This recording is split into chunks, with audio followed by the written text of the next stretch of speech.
नमस्कार दोस्तों, एक बार आप सबका फिर से बहुत बहुत स्वागत है आप सभी के अपने YouTube चैनल डियर गुरुजी पर। सो गाइस, इस चैनल पर भी मैं आपको लगातार जो आपके इंपॉर्टेंट वीडियोस हैं प्रोवाइड करवा रहा हूं, तो आप लोग इस चैनल को भी सब्सक्राइब कर लीजिएगा। और जैसा कि आप सभी को पता है कि भारतीय कला और संस्कृत का अभी आपको थोड़ी देर पहले सेकंड चैनल पर मैंने आपको एक टेस्ट करवाया था, जहाँ पर आपको मैंने MCQ टाइप के 55 क्वेश्चन करवाए थे। और अब इस वीडियो में मैं लगभग 100 क्वेश्चंस वन लाइनर मोड में लेकर के आ रहा हूँ। तो ये जो आपके 100 और 55 वहाँ पे करवाए, 155 क्वेश्चंस के आसपास, और साथ ही साथ जो मैं टेलीग्राम पर PDF प्रोवाइड करवाऊँगा, इन सभी चीज़ों को अगर आप लोग पढ़ लोगे तो भारतीय कला व संस्कृत से आपका एक भी क्वेश्चन इससे बाहर नहीं आने वाला है। तो जितनी चीज़ें मैंने आपको बता दी इतनी चीज़ें आप लोग जरूर कर लीजिएगा। ये वाला पूरा वीडियो अंत तक देखिएगा। इसके पहले जो मैंने वीडियो करवाया 55 क्वेश्चंस का, उसको पूरा देख लीजिएगा। और जो मैं आपको PDF दूंगा टेलीग्राम पर अपने, उन PDF में जितने क्वेश्चन हैं, जितने टॉपिक हैं, अच्छे से उनको पढ़ लीजिएगा। भारतीय कला और संस्कृत से बाहर जो क्वेश्चन आपका नहीं आने वाला, ये सभी वर्ग वालों के लिए है, चाहे आप आर्ट से हो, चाहे साइंस से हो, चाहे आप लोग कॉमर्स से हो, एग्रीकल्चर से हो, सभी के लिए इंपॉर्टेंट होने वाला है। तो वीडियो को अंत तक देखिएगा, बोर बिल्कुल मत होइएगा। वन लाइनर क्वेश्चन हैं, जल्दी जल्दी इस सीरीज़ को ख़त्म करते हैं। तो पहला क्वेश्चन देखिए, आपके सामने ये कह रहा है कि सम्राट जहांगीर के समय प्रसिद्ध चित्रकार पक्षियों का कौन था। बहुत ही इंपॉर्टेंट क्वेश्चन है। अगर इस तरह से क्वेश्चन आता है तो आपको याद रखना है उस्ताद मंसूर एवं अबुल हसन। तो अगला क्वेश्चन देखिए, कह रहा है कि मूर्तियों का निर्माण हुआ, तो याद रखिएगा मूर्तियों का जो निर्माण है दोस्तों आपका कुषाण काल में हुआ था।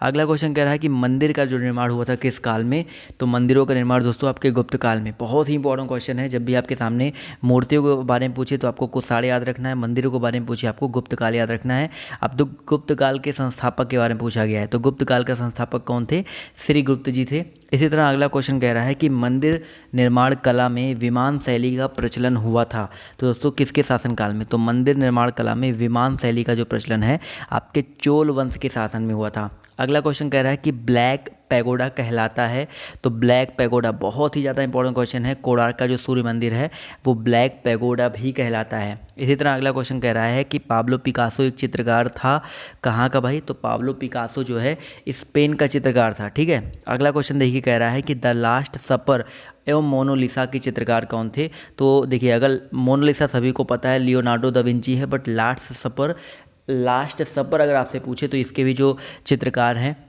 लियोनार्डो दा विंची भी हैं। अगला क्वेश्चन देखिए, कह रहा है फ्यूहरर कहा जाता है, फ्यूहरर कहा जाता है किसको, एडोल्फ हिटलर को। बहुत ही ज़्यादा इंपॉर्टेंट, शायद आपने पहली बार सुना होगा, तो याद रखिएगा फ्यूहरर जो है एडोल्फ हिटलर को कहा जाता है। अगला क्वेश्चन देखिए क्या कह रहा है कि मेरा संघर्ष आत्मकथा किसकी है, तो मेरा संघर्ष जो आत्मकथा है ये हिटलर की है। इसी तरह अगला क्वेश्चन देखिए, कह रहा है एक राष्ट्र एक नेता का नारा किसने दिया था, तो ये भी आपका हिटलर ने दिया था। तो हिटलर की आत्मकथा का नाम मेरा संघर्ष, इसका जो नारा था मेरा राष्ट्र एक नेता, और इसके अलावा इसको फ्यूहरर भी कहा जाता था।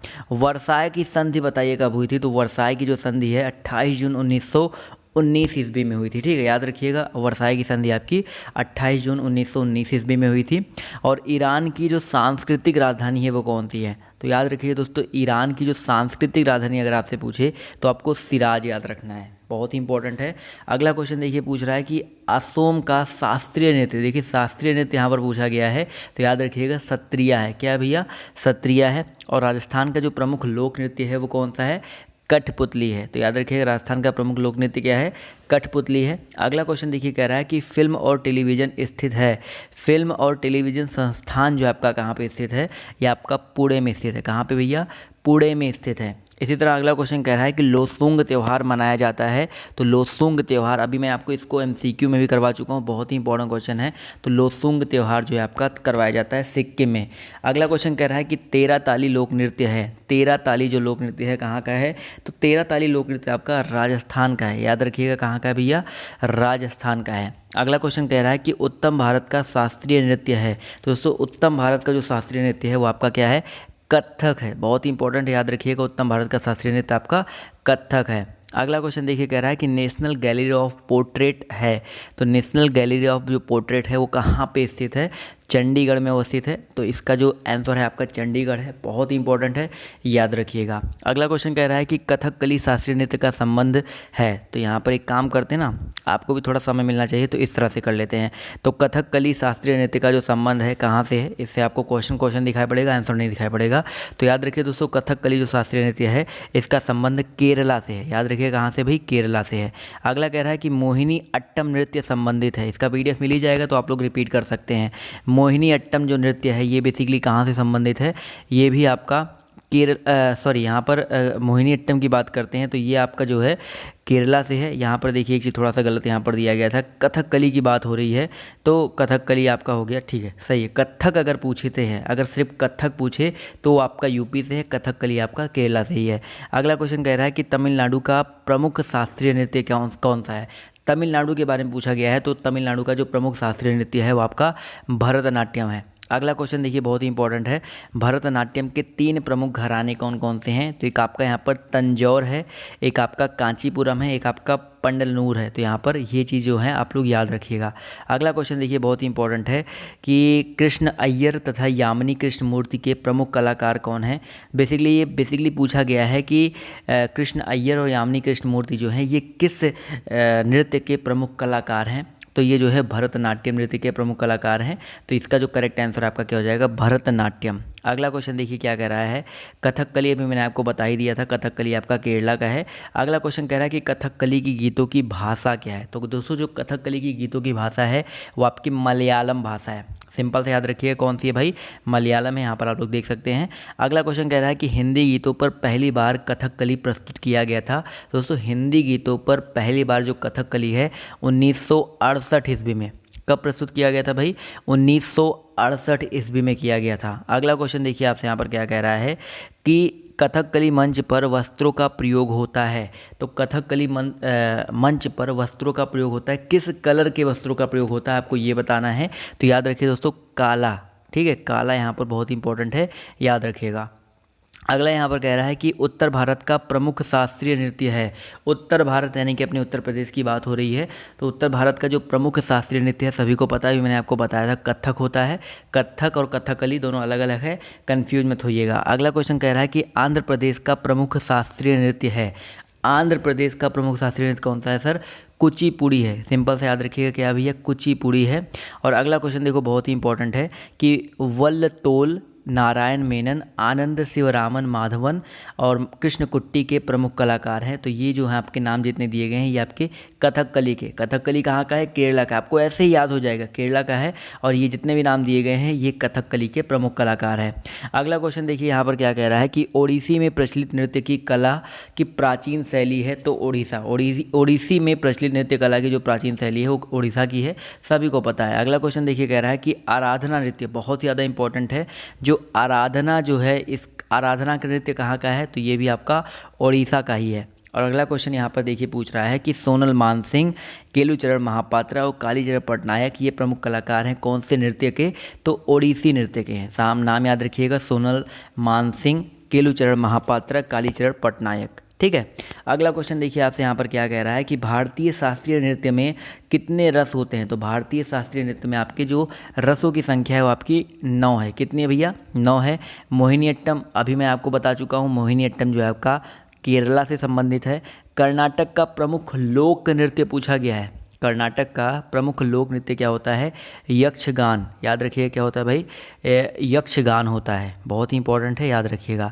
इसी तरह अगला क्वेश्चन देखिए कह रहा है, अब यक्षगान मैंने आपको बताया ना, तो वही सेम क्वेश्चन आपका क्वेश्चन नंबर आपका ये जो है पूछ रहा है कि नृत्य और गान का संगम होता है, तो यही आपका यक्षगान कहलाता है। तो सिंपल से याद रखिएगा, नृत्य और गान का संगम आपका यक्षगान कहलाता है। अगला क्वेश्चन देखिए क्या कह रहा है, यात्रा लोक नाट्य है कहाँ का।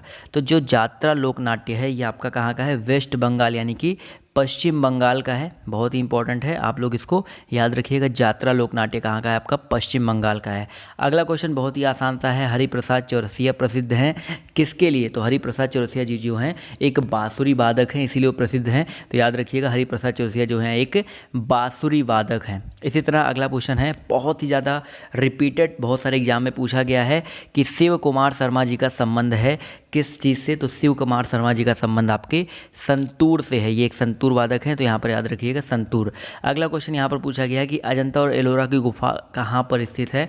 महाराष्ट्र में स्थित है, आप सभी को पता है, बट महाराष्ट्र में कहाँ पर? औरंगाबाद में। तो अजंता और एलोरा की जो गुफा है वो आपकी औरंगाबाद महाराष्ट्र में स्थित है। अगला क्वेश्चन कह रहा है कि हिमालय से लेकर के विंध्य पर्वतमाला तक प्रसार है। हिमालय से लेकर के विंध्य पर्वतमाला तक जो प्रसार है किसका? तो याद रखिए दोस्तों, नागर शैली का। किसका भाई? नागर शैली का। नागर शैली है, इसको स्थापत्य कला भी बोला जाता है। तो यहाँ पर याद रखिएगा, हिमालय से लेकर विंध्य पर्वतमाला तक प्रसार है नागर शैली का। अगला क्वेश्चन पूछ रहा है कि मुक्तेश्वर मंदिर कहाँ पे स्थित है? मुक्तेश्वर मंदिर की अगर हम बात करते हैं तो ये आपका ओडिशा में स्थित है। कहाँ पे स्थित है भैया? ओडिशा में। मुक्तेश्वर मंदिर ओडिशा, मुक्तेश्वर मंदिर ओडिशा, ऐसे याद रखना है। लिंगराज मंदिर बहुत ही ज़्यादा इंपॉर्टेंट है। तो लिंगराज मंदिर जो है आपका ये भुवनेश्वर ओडिशा, ये भी ओडिशा में ही स्थित है। इसी तरह आपका यहाँ पर खजुराहो का मंदिर जो है, ये मैं आपको पहले ही बता चुका हूँ। खजुराहो के जो मंदिर है प्रसिद्ध हैं अपनी कलाकृतियों के लिए, और ये जो है आपका एमपी में यानी कि मध्य प्रदेश में स्थित है। ठीक है। अगला क्वेश्चन कह रहा है कि नागर वास्तुकला शैली सही रूप से प्रकट हुई है। तो नागर वास्तुकला या नागर या द्रविड़ शैली की अगर हम बात कर लेते हैं तो ये गुप्त काल में हुआ था। नागर वास्तुकला शैली जो है सही रूप से बेसिकली आपकी गुप्त काल में प्रकट हुई है। ठीक है। अगला क्वेश्चन यहाँ पर कह रहा है कि कांचीपुरम तथा एलोरा का कैलाश मंदिर और तंजौर का बृहदेश्वर मंदिर का उत्कृष्ट है। बेसिकली यहाँ पर दो चीज़ याद रखिएगा, कांचीपुरम तथा एलोरा का कैलाश मंदिर। तो कैलाश मंदिर कहाँ का है? कांचीपुरम तथा एलोरा का कैलाश मंदिर। और तंजौर का बृहदेश्वर मंदिर किस शैली का उत्कृष्ट है? तो याद रखिएगा, द्रविड़ शैली का। कौन सी शैली का भैया? द्रविड़ शैली का है। और यहाँ पर अगला क्वेश्चन कह रहा है कि नागर और द्रविड़ शैली के मिश्रण रूप कहलाते हैं तो बेसर शैली कहलाते हैं। तो अगर आपसे कोई पूछे कि बेसर शैली क्या होता है तो सिंपल सा आपको जवाब देना है, नागर और द्रविड़ शैली का मिश्रण रूप होता है। अगला क्वेश्चन देखिए, बहुत ही सिंपल सा है कि सल्तनत कालीन वास्तुकला का भव्य नमूना है। तो भाई सल्तनत कालीन की बात हो रही है, तो उस कालीन वास्तुकाल का जो भव्य नमूना है वो आपका दिल्ली स्थित जो आपका कुतुब मीनार है आपका वो है। तो याद रखिएगा, दिल्ली स्थित कुतुब मीनार। अगला क्वेश्चन देखिए आपसे यहाँ पर क्या कह रहा है कि कला की गांधार शैली का विकास हुआ। तो कला की गांधार शैली का जो विकास है वो आपका किस समय में हुआ था? तो याद रखिएगा, कुषाण के समय में हुआ था। कब हुआ था? कुषाण के समय में हुआ था।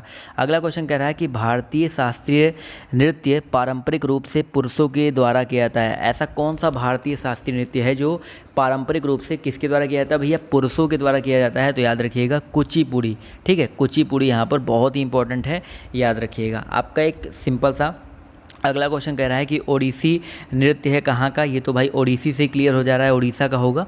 तो ये तो आपका सिंपल सा है। अगला क्वेश्चन अभी मैंने आपको बताया था, हरिप्रसाद चौरसिया जी किस लिए प्रसिद्ध हैं? तो भैया हरिप्रसाद चौरसिया जी आपके बांसुरी के लिए प्रसिद्ध हैं। यहाँ पर मुगल काल के वास्तुकार थे। तो मुगल काल में आप सभी को पता है अहमद लाहौरी जी किसके लिए फेमस है? मैं आपको ऑलरेडी बता चुका हूँ। और बहुत ही फेमस चीज़ इन्होंने बनाया था, या बहुत ही फेमस चीज़ का इन्होंने वास्तुकारिता की थी उस्ताद अहमद लाहौरी जी ने। आप लोग को कमेंट करके बताना है कि उस्ताद अहमद लाहौरी जो है किसके लिए ज़्यादा फेमस है। अगला क्वेश्चन यहाँ पर कह रहा है कि नांग करम का अहम नृत्य है। तो नांग करम का जो अहम नृत्य है वो आपका नागाव है। क्या है दोस्तों? आपका नागाव है। अगला क्वेश्चन देखिए, कह रहा है कि नाट्यशास्त्र जो हिंदुस्तानी क्लासिकी नृत्य का अहम जरिया है वो किसने लिखा? तो नाट्यशास्त्र बेसिकली पूछा गया है, किसने लिखा है? तो नाट्यशास्त्र जो है दोस्तों आपका भरत मुनि जी के द्वारा लिखा गया है। अगला क्वेश्चन कह रहा है कि प्रतिभाशाली वैज्ञानिक, इंजीनियर, गणितज्ञ, विद्वान, कलाकार, मूर्तिकार, संगीतज्ञ और महान लेखक था। तो बेसिकली यहाँ पर जो लियोनार्डो दा विंची थे ये बहुत ही मतलब मल्टी टैलेंटेड थे। ये वैज्ञानिक थे, इंजीनियर थे, गणितज्ञ थे, विद्वान थे, कलाकार थे, मूर्तिकार थे, संगीतज्ञ थे और महान लेखक भी थे। और सबसे बड़ी ख़ास बात तो ये है ना कि ये सब चीज़ें इन्होंने सिर्फ किताबें पढ़कर सीखी थी, कभी कॉलेज का, स्कूल का इन्होंने बहुत ज़्यादा मुख नहीं देखा था। अगला क्वेश्चन देखिए क्या कह रहा है कि ऐसा भारतीय नृत्य जिसका नाम उसके उद्भव स्थान के आधार पर है। तो बेसिकली ऐसा भारतीय नृत्य बताया जिसका नाम उसके उद्भव स्थान के नाम पे है, तो मणिपुरी। तो मणिपुरी यहाँ पर जो है करेक्ट हो जाएगा। अगला क्वेश्चन देखिए ध्यान से, यहाँ पर क्या कह रहा है कि दक्षिण भारत में मंदिरों के बृहद प्रवेश द्वार को क्या कहा जाता है? तो तो दक्षिण भारत यानी कि साउथ इंडिया की बात करते हैं तो मंदिरों का जो बृहद प्रवेश द्वार होता है उसे गोपुर कहा जाता है। क्या कहता है? गोपुर कहा जाता है। अगला क्वेश्चन देखिए, कह रहा है गुहा चित्रों से संबद्ध पुराने चित्र कौन से हैं? भीमबेटका। तो सिंपल सा इसको उल्टा करके याद रखिएगा, जो भीमबेटका है वो गुहा चित्रों से संबंधित पुराने चित्र होते हैं। अगला क्वेश्चन बहुत ही इंपॉर्टेंट है, तारे ज़मीन पर का निर्देशन किसने किया था? तो तारे ज़मीन पर जो निर्देशन डायरेक्ट मूवी है, बहुत ही अच्छी मूवी है, काफ़ी कुछ सीखने को मिलता है इस मूवी से। तो इसके जो डायरेक्टर थे वो आपके कौन थे? आमिर खान थे, और उसमें एक्टर के रूप में भी उन्होंने काम किया था। अगला क्वेश्चन देखिए, कह रहा है कि औरंगाबाद के निकट स्थित चट्टान को काट कर बनाए गए बौद्ध गुफा मंदिरों को उनकी भित्ति चित्रकारी के लिए जाना जाता है। तो यहाँ पर बेसिकली पूछा गया है कि औरंगाबाद के निकट किस चट्टान को काट कर बनाए गए बौद्ध गुफा मंदिरों को उनकी भित्ति चित्रकारी के लिए जाना जाता है? तो जो अजंता की गुफाएँ हैं, ठीक है। तो अजंता की गुफाएं के बारे में अगर आपसे कोई भी सवाल पूछता है तो ये आपके सामने बहुत ही अच्छा सा आंसर है। अगला क्वेश्चन देखिए, क्या कह रहा है कि महाराष्ट्र में जो एलोरा की गुफा है उसका निर्माण शासनकाल में हुआ था, किसके शासनकाल में हुआ था? तो ये क्वेश्चन कई बार आपके पेपर में आ चुका है कि एलोरा की जो गुफाएं हैं उनका निर्माण किसके शासनकाल में हुआ था? तो राष्ट्रकूटों के शासनकाल में हुआ था। तो सिंपल सा राष्ट्रकूट आप सभी को याद रखना है।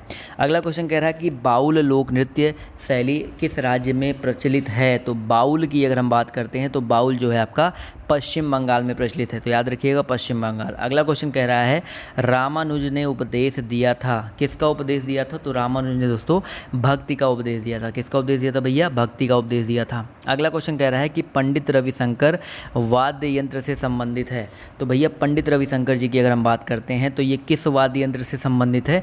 सितार से। तो सिंपल से याद रखिएगा सितार से ये संबंधित है। अगला क्वेश्चन देखिए, कह रहा है गोदई महाराज किस वाद्य यंत्र से संबंधित है? तो भाई गोदई महाराज जो है आपके तबला से संबंधित है। और यहूदी मेहंदीन की अगर हम बात करते हैं तो यहूदी मेहंदीन जो है आपके वायलिन से संबंधित है, ये वायलिन बजाते थे।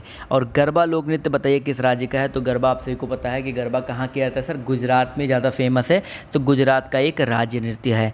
अगला क्वेश्चन देखिए आपसे यहाँ पर क्या कह रहा है कि महान दार्शनिक सुकरात कहाँ के थे?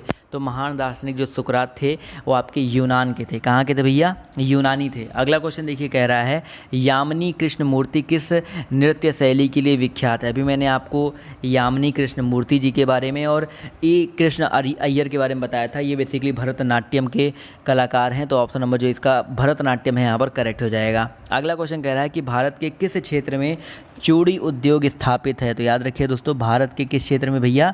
भारत का जो आपका फिरोजाबाद क्षेत्र है यहाँ पर चूड़ी उद्योग स्थापित है, फेमस है इसके लिए फिरोजाबाद। अगला क्वेश्चन कह रहा है कि शास्त्रीय नृत्य भरतनाट्यम राज्य की प्रसिद्ध नृत्य शैली कहाँ की है? तो बेसिकली भरतनाट्यम, ये क्वेश्चन कई बार रिपीट हो गया, अब तो आपको याद भी हो गया होगा। कहाँ की है भैया? तमिलनाडु की है। अगला क्वेश्चन देखिए, कह रहा है कि संगीत नाटक अकादमी देश में नृत्य नाटक और संगीत के विकास का संवर्धन करती है, इसकी स्थापना कब हुई थी? तो सिंपल सा आपको बताना है कि संगीत नाटक अकादमी की स्थापना जो है कब हुई थी? तो 1953 ईस्वी में हुई थी। कब हुई थी भैया? 1953 ईस्वी में हुआ था। अगला क्वेश्चन कह रहा है कि बीतपाल और धीमन नामक भारत के दो महानतम कलाकार किस युग से संबंधित थे? तो बीतपाल और धीमक नामक भारत के जो दो महानतम कलाकार हैं ये आपके पाल युग से, किस युग से दोस्तों? आपके पाल युग से संबंधित थे।